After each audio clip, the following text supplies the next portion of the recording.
What's up guys, welcome to another video. Today it's late in the afternoon, it's actually Wednesday, but I decided to pick up the camera because I just got back from Wood & Wade Bike Shop and I picked up a new piece of gear that I really wanted to show to you guys.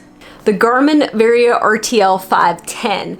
Now this is a rear view radar / light, and it's a pretty neat little device. Now the Varia has been out for quite a while, but not too long ago Garmin redesigned it where it looks more like a normal tail light, but this is actually sending out radar and it's trying to alert you for cars that are behind you. I've always kind of wanted one of these, but I recently took the dive and actually bought it because I've been doing a lot of rides outdoors on my own, and I'm constantly looking back to see if there's cars, and I wanted to be a little bit more safe. This retails for $200, so it's a pretty expensive tail light / radar.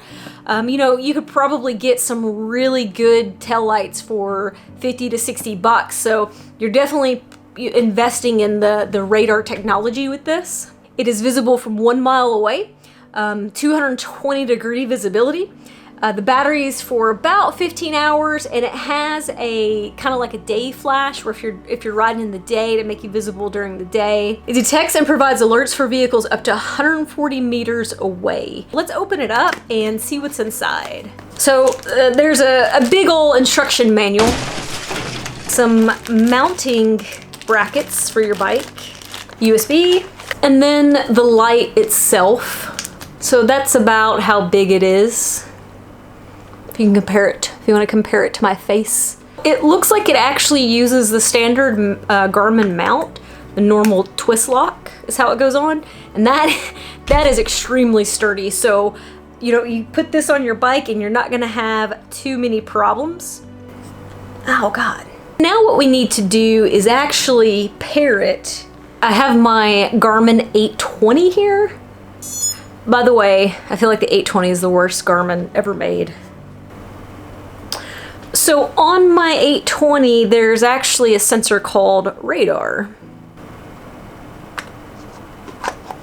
And my Garmin immediately found it, so we're gonna add the radar, and that's all there is to it. There's a little icon in the corner of the screen now that is the little radar signal there. I'm gonna charge it fully. And the reason why I picked this camera up today to show you this was because I've got a long ride planned for tomorrow morning. I really wanted to try the Varia for the ride tomorrow, so I'm trying to get all my stuff ready tonight so that I don't have to do anything in the morning because that's super early. I've got to put a new tire on my bike. If you watched my last video, I mentioned that I got a tear in the sidewall. I'm gonna go do all that, but I'm not gonna bore you guys with the video. I'm gonna pick this camera back up tomorrow morning when we start the ride.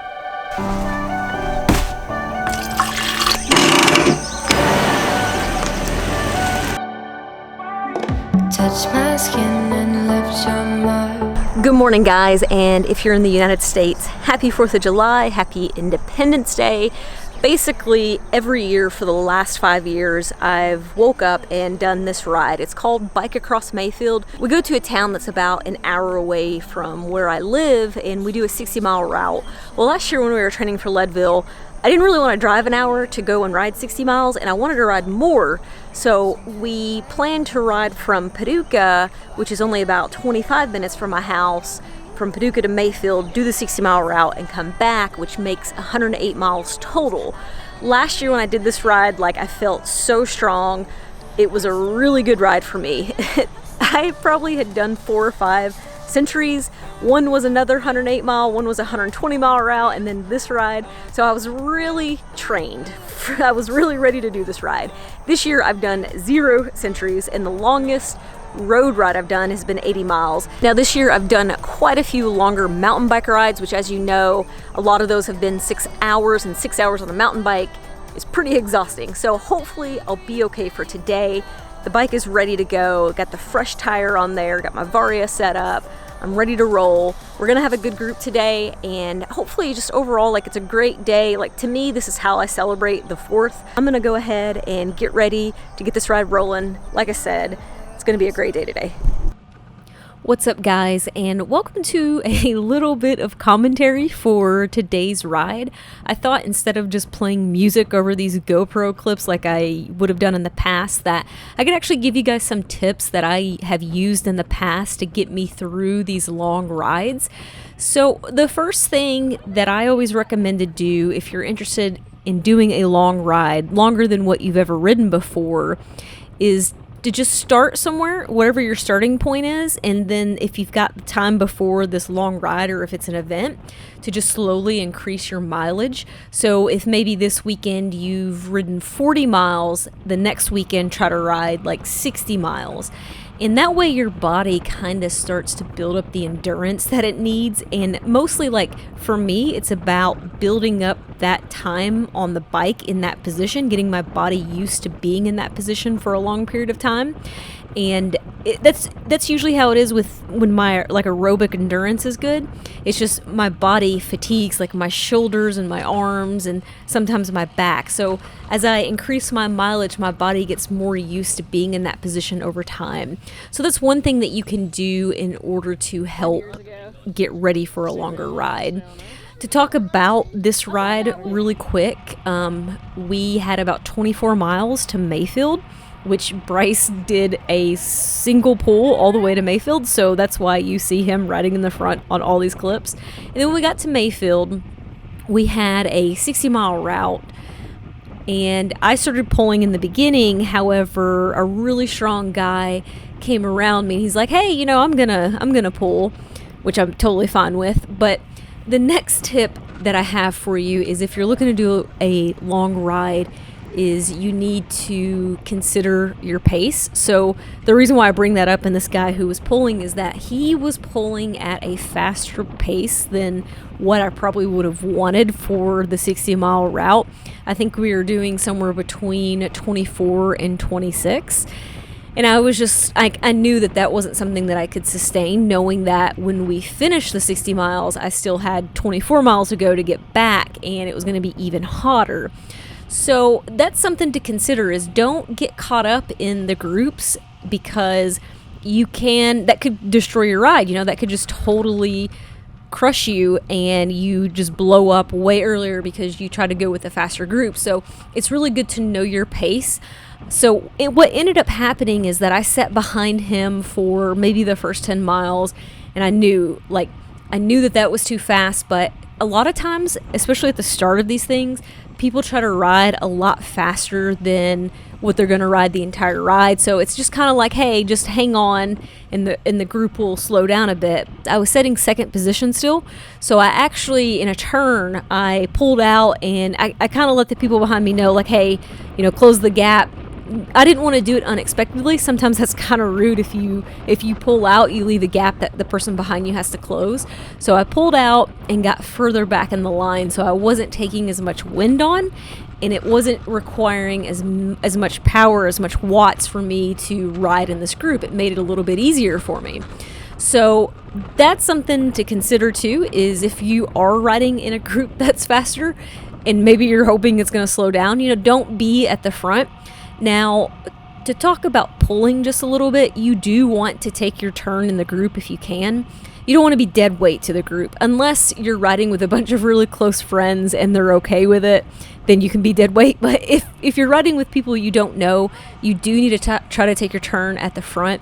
If you can't because the pace is too high, then yeah, that's kind of, another sign that you should probably not be with that group. But what we ended up doing, the group started to dwindle down, especially after I came to the back. A lot of people were realizing this is too fast, and so a lot of people did drop off, and we started to kind of get more organized and start taking pulls, and the pace stayed a little bit higher than what I wanted the whole 60 miles. But what I did to try to stay with the group is that I took shorter pulls than what I normally would have taken. And Bryce and I actually discussed this after the ride. He was kind of in the same boat, and so he mentioned too that he was also taking shorter pulls. So you want to work with the group and help the group and not be dead weight, but also if you go to the front and you do like a 10-minute pull and then you're just going to shoot off the back, then, you know, you help the group, I guess, for that 10 minutes by doing that pull, but, you know, you got dropped. So it would probably be better to do like a 2-minute pull and stay in the group and just, you know, keep rotating through like that. Make sure that you're obviously drinking and eating, especially when you're riding with a faster group. You can easily forget to do those things, or you're too focused on the pace and you just forget to do them. So that's something that you do have to still remind yourself of, is keep eating, keep drinking. So that's actually going to be it for the video today. I'm going to end it here in the commentary. I do want to give a quick update on the Garmin Varia because obviously I talked about it in the video. It worked pretty well during this ride.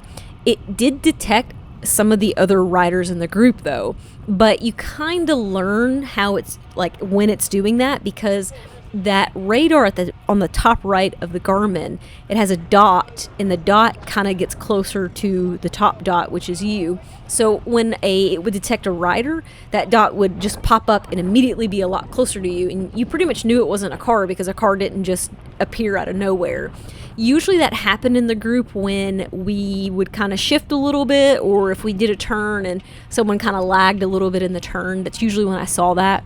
It detected cars really well. I had no issues with it picking up cars while we were in the group, but there wasn't a lot of traffic on this route, so I didn't have a lot of chances to actually test it really good. So I want to give you guys a better review on it once I've ridden more by myself with it, because honestly, to me, that's where I see its main purpose. That was the main reason I purchased it, was because I didn't want to have to be turning around all the time when I was riding by myself, or in a small group too. It would be nice. But anyways, that's it for today's video. I'll give you guys an update on that later, like I said. And if you like this video, make sure you hit that thumbs up. It does help the channel. And I'm gonna see you guys on the next one. I do it myself. Yeah. Shout out to Lily. Get out of here. Yeah.